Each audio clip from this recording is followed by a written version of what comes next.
Hey, ladies and gentlemen, this is the Unexpected Wonder coming to you once again with my second installment of the art series where I talk about the arts, different, and I analyze different components of the arts.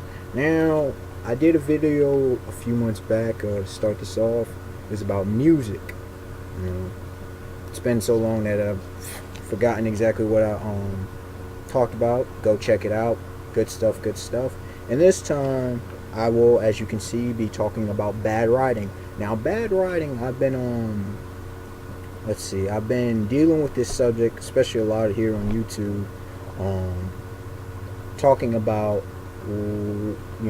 different, especially in terms of manga, not so much anime, but in terms of manga, the manga, YouTube manga, anime and manga community, I kept talking about bad writing. So, and other subjects as well. I keep talking about how certain movies and different things, different shows, I'm not very impressed with them because of bad writing.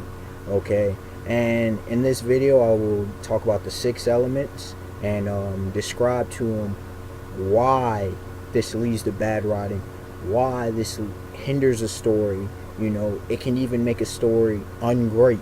You understand what I'm saying? Even if a story has great potential. So here I'll begin by listing them, and then I will go into in-depth analysis with each of the elements. Number 1, lack of character development. Number 2, useless character, useless events. Number 3, needless exposition. that one's huge. Number 4, a lack of dilemma. Number 5, slow plot progression. Another huge one. Number 6, bad ending. Bad ending, y'all. Alright. Some of these, if you know anything about literature, these are quite simple to understand. But for some reason, a lot of people don't seem to understand these things. I guess because they don't spend the time to analyze and they just want to be entertained. Well, entertainment suffers when you don't have good writing. Because most of the things we think about, unless we talk about music, we talk about the arts, anything with a narrative, you understand what I'm saying? Journalism is a bit different as well.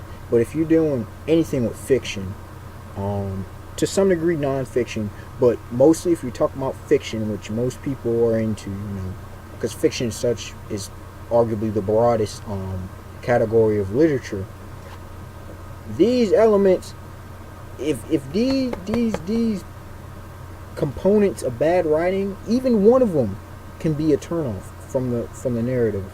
All right, number 1, lack of character development. And this time, I'll explain what that is, and also give a beautiful example of lack of character development, even though I could think of many. Lack of character development. First of all, character development is not the same thing as characterization. Initial characterization. You could have, as has been said by different reviewers on YouTube and otherwise, you could have a phenomenal characterization, coming out the back, this is a strong male or female, strong hero or heroine, strong villain, whatever, has amazing features, stuff innovative and whatnot. But if the character is not developed, and it's different if the character is just there for a little while, or an arc, if we're talking about a TV show or in the comics or whatever, if the character is there for a short time, it needs a little bit of development. But if the character is supposed to be there for the length of a series, for example, the length of a movie or whatever, you have to see some change, for better or for worse, evolution or devolution. But devolution is critical because you don't want regression. There's a difference between devolving of morality, for example. That can be character development.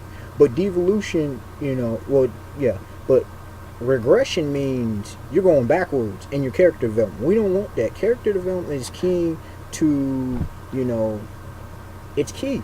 It's key with any, I'll give a beautiful example of great character development. Check out Daniel Defoe's Robinson Crusoe. Robinson Crusoe, the main character. Phenomenal character development. Some of the best you'll ever read, okay? He's learning, he's changing his views over time. You understand what I'm saying? I believe he initially started as a slave trader. and then he gets shipwrecked, and then this whole thing with God and understanding the need for human interaction with, and then comes Friday and all of that. Now, lack of character development. Tony Stark in Iron Man 2. Now, I'd tell y'all, Iron Man, when Iron Man dropped back in '08, oh my goodness, one of my favorite movies I ever watched. It's still up there, not in my top 5 anymore, but it's still up there, I look, I could go into why it is, but it was based, somewhat, and I say this is based, on the comics. If you're gonna make a superhuman movie, at least have good amounts based upon comics and how Iron Man was. I mean, they got Robert Downey Jr. He looks like Tony Stark, and just you see in Iron Man where you see Tony Stark and you see this change, great character development. We see coming in number 2 though, Iron Man 2. Tony Stark is practically static throughout the whole movie. I mean, Rhodes changed from movie 1 to movie 2. That's one.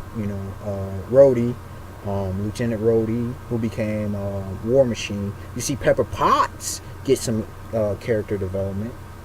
Whiplash to some degree, but Tony Stark really didn't. He didn't change. Y'all can comment and tell me if y'all think Tony Stark changed in Iron Man 2. That to me is what really, really hurt Iron Man 2 from being up there with 1. It probably wouldn't have topped it, but we know sequels can have greater character development. Just look at Rocky 2 as opposed to Rocky. Okay, moving on. We're talking about number 2. We're talking about useless character, useless events. Useless character and useless events. These are distractions from the plot. Okay, these derail the plot. These take focus away from the protagonist. It takes focus away from the antagonist. It takes focus away, and it's just not necessarily as useless presents itself. And I'll talk about first of all, useless character. Sakura from the series Naruto, the manga and anime Naruto. Okay, for those who don't know, pretty much manga is Japanese comics and anime is Japanese cartoons, even though there's much more than that to it. Sakura, Kishimoto. See, a lot of people talk about how useless the character of Sakura is. She is introduced into the story of Naruto. For those who don't know, I'm not really a fan. I just like to be acknowledged because it's one of the most popular anime and manga out in the world right now. It's very popular, very popular. Anyways, Sakura, she's introduced. First there's Naruto, and then there comes Sasuke, and then Sakura, and then Kakashi. And those 4 encompass the main characters in the story of Naruto, especially Naruto and Sasuke. Okay. The problem here, first of all, she did not have pretty much any throughout any the whole series. Very minimal, very limited, if you could say that. She had some character development, but very, very minimal. It's like Kishimoto. I constantly am criticizing this mangaka,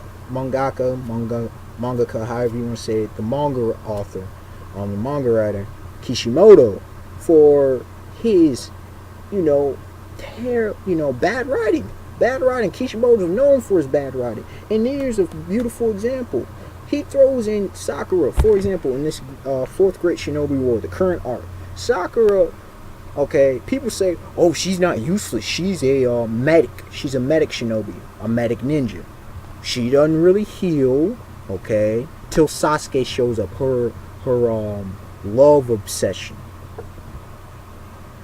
Okay, think about that. Naruto was the one who was handing out chocolate like it was water, okay? He was helping everybody else. Where was Sakura?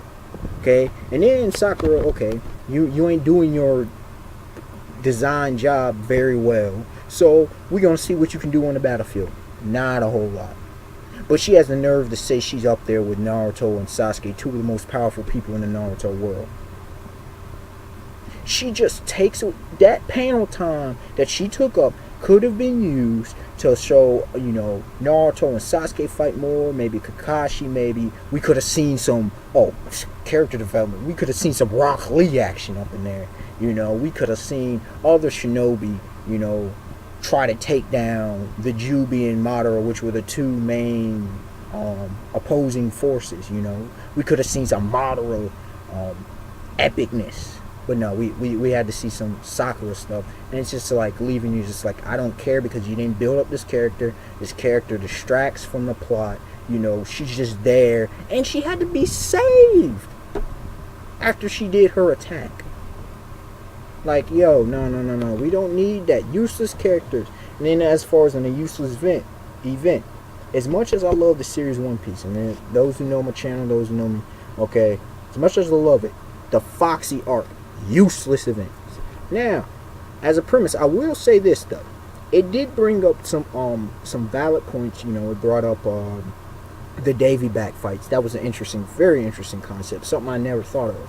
It brought up, and for those who don't know, the Davy back fights is like, if you lose, your pirate crew loses, you become somewhat slaves to the winning crew.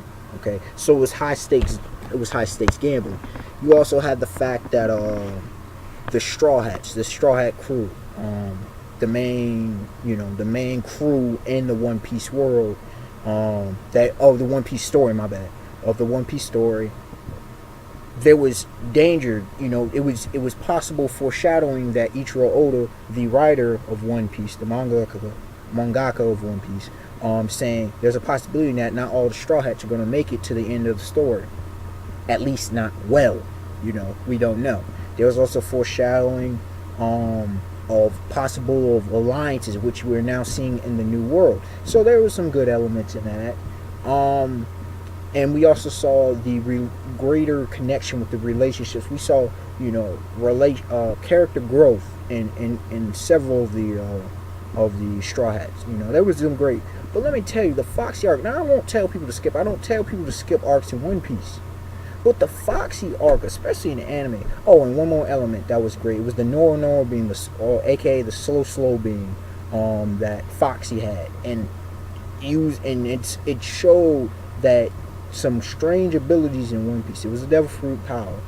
Some strange abilities in One Piece can be absolutely devastating if the person knows how to use it. And that's key. If the person knows how to use it. Anyway, other than that, other than those good takeaways, the whole arc almost pointless.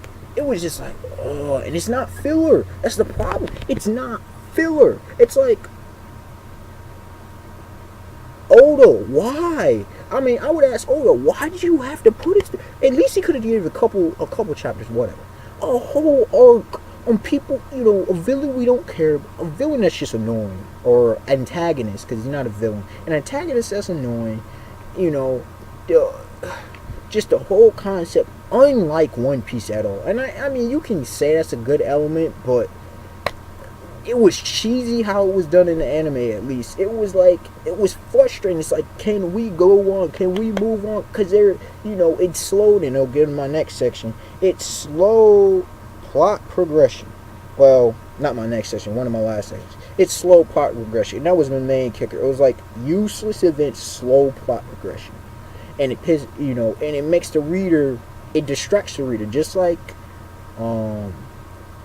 useless characters, useless events distract the reader from the plot, and it makes the plot sometimes messy. Alright, let me just move on. Number 3, needless exposition. Needless exposition is really quite simple. Usually exposition, it's about introduction. That's pretty much what exposition boils down to. It boils down to introduction of setting, introduction of characters, introduction, a bunch of introduction. Needless exposition is bad writing, simply because too many details, too many unnecessary details. It makes the reader, it bores the reader. You know what I'm saying?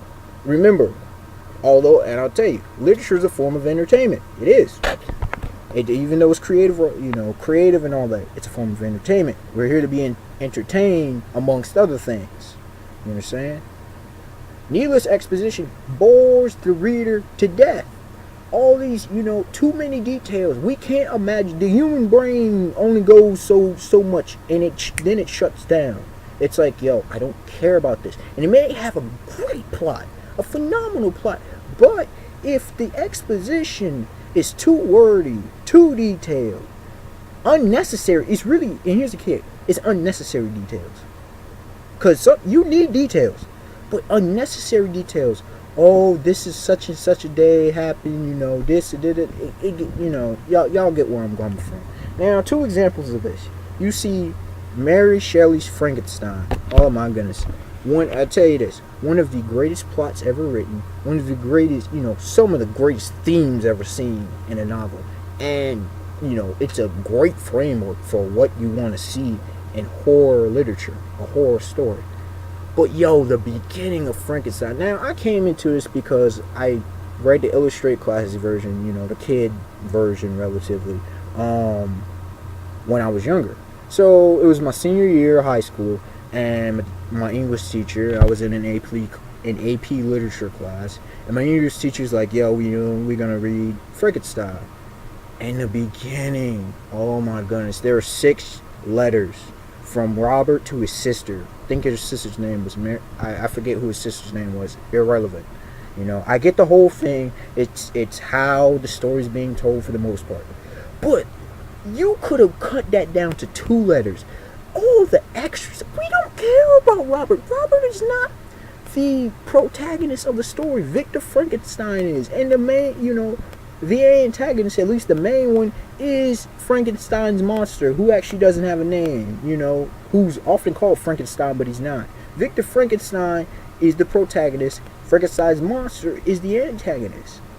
Okay?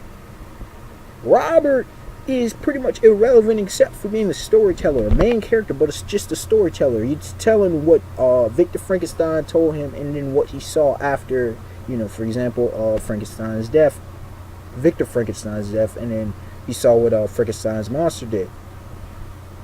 We don't care about you, Robert. You had no impact on the plot. We don't care how the scenes looked. We don't care that it took y'all 25 days to get to where No. Another example of needless exposition is in the Red Badge of Courage. Couldn't even finish it. Now, for summer reading back in 7th grade, I still remember this. It's a nightmare. It's a nightmare of a book. I don't even know how it's a classic. Okay? Frankenstein was definitely a classic. Legendary. One of the greatest stories, one of the greatest, like I said, one of the greatest plots ever written. But Red Badge of Courage? Literally every third or fourth word, had to look in the dictionary. Didn't know what the words meant. It was talking about this tree looked like this looked like that. It's talking about all the size of the cannons, and then it was confusing. It was confusing, and that's what needless exposition does. It confuses you. Lack of character development makes, the story forgettable, relatively forgettable. Useless events, useless characters, they distract from the plot. Doggone needless exposition makes the whole thing confusing. It really does. It makes the whole story confusing. Number 4, lack of dilemma, lack of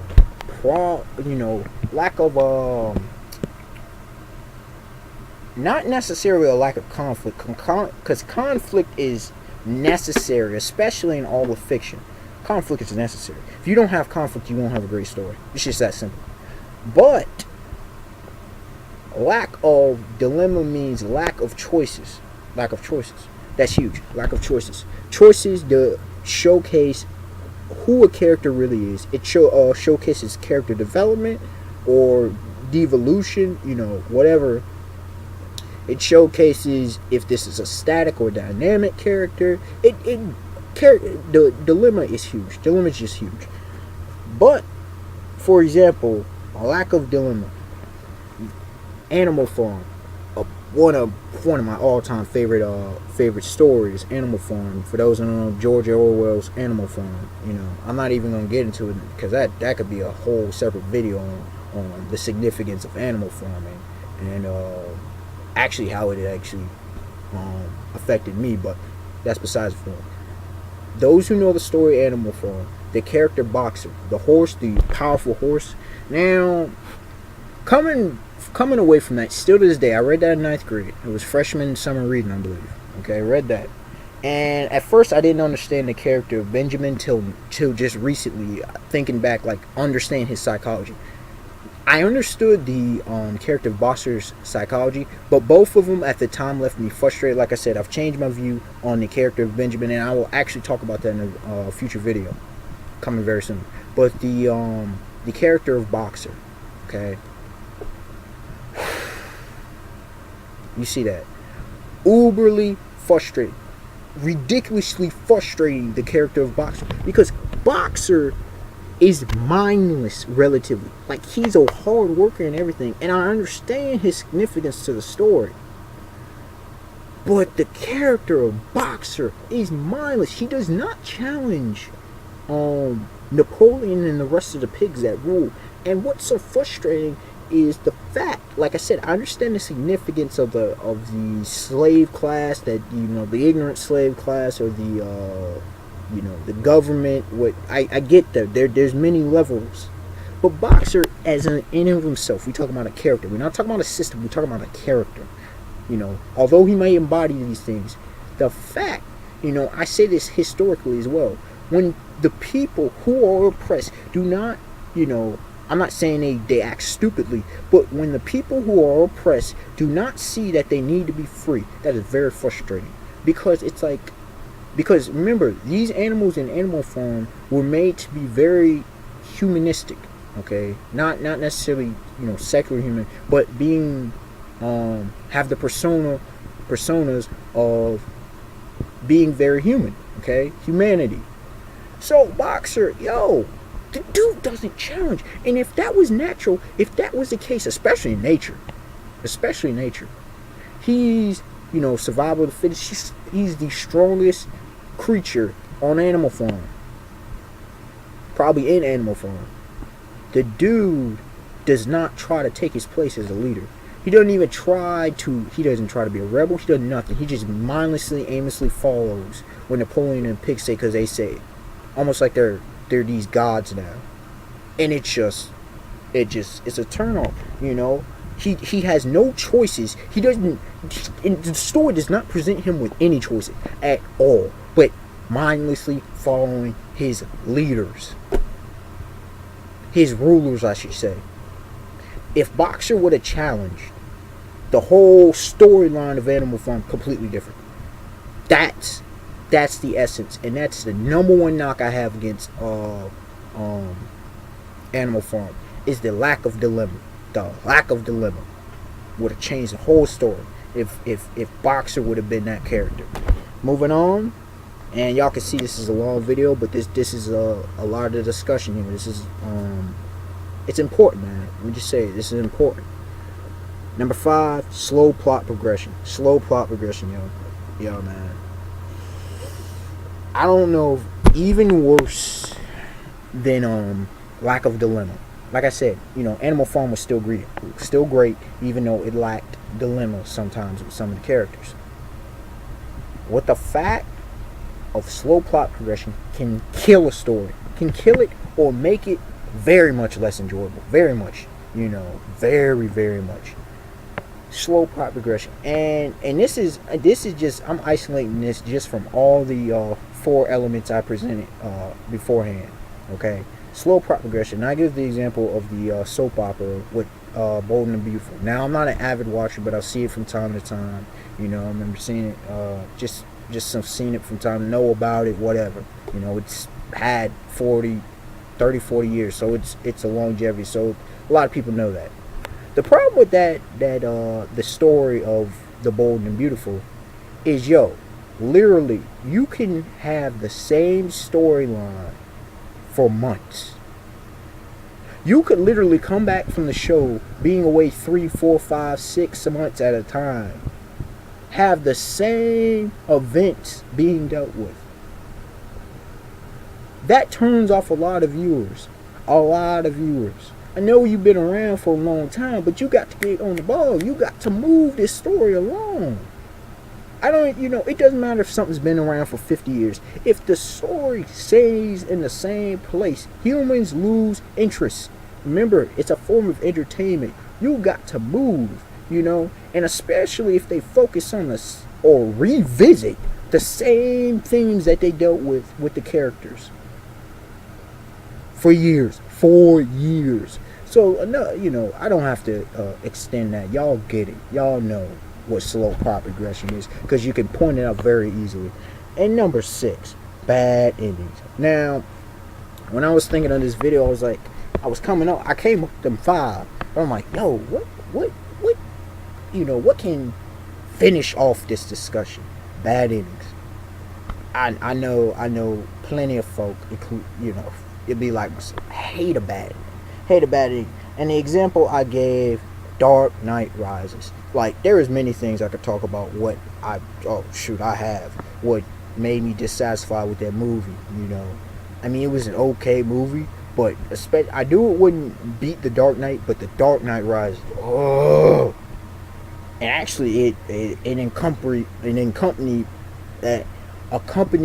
with the bad ending, pretty much all of these elements that I presented in this. So it was a badly written story. Badly written. Oh, jeez. Badly written.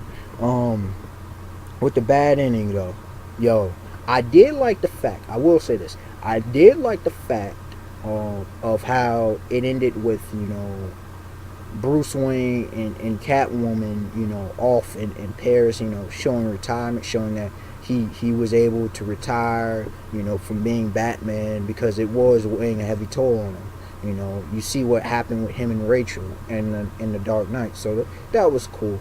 But everything else just stunk. It didn't make any sense. It didn't make any sense based on the comics. It didn't make any sense based on the trilogy. I mean, you go from, I get why they reintroduced the daughter of the dude from Batman Begins, but they should have done a whole different, there's so many characters in Batman. So it's like, to Batman fans like myself, just like, don't care. Don't know this character, don't care about him. Don't care about her. Don't, the fact that, how they off Bane, just know that was the final straw, really, that broke the camel's back. That how they off Bane.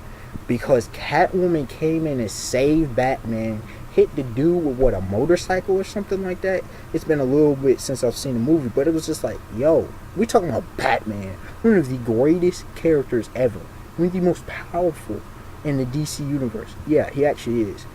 Pound for pound, one of the most pound for pound, arguably the most powerful character in DC, in the DC universe.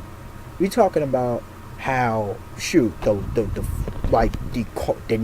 even though the whole thing with Bane was the straw that broke the camel's back, the nail in the coffin was when Will shows up in the Batcave, and what do we see? We see Nightwing's uniform. We see Robin's uniform. I think we also see Batgirl's uniform. It's like, we didn't see any Robin, Nightwing, Batgirl in this alternate, because it was an alternate reality of the Batman storyline. We didn't see none of them. But why do we see those? It's like, and are you foreshadowing? But y'all say y'all done with the trilogy. Y'all made it pretty much clear that Batman wasn't going to, you weren't going to do anymore. Also, for the fact is that the Batman you used was relatively young.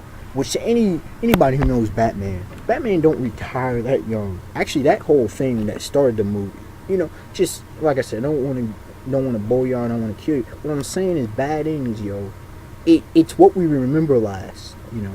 Oftentimes the greatest memory, the greatest impact, and it doesn't make sense. When the ending doesn't make sense, when it's anticlimactic, like it's a huge letdown.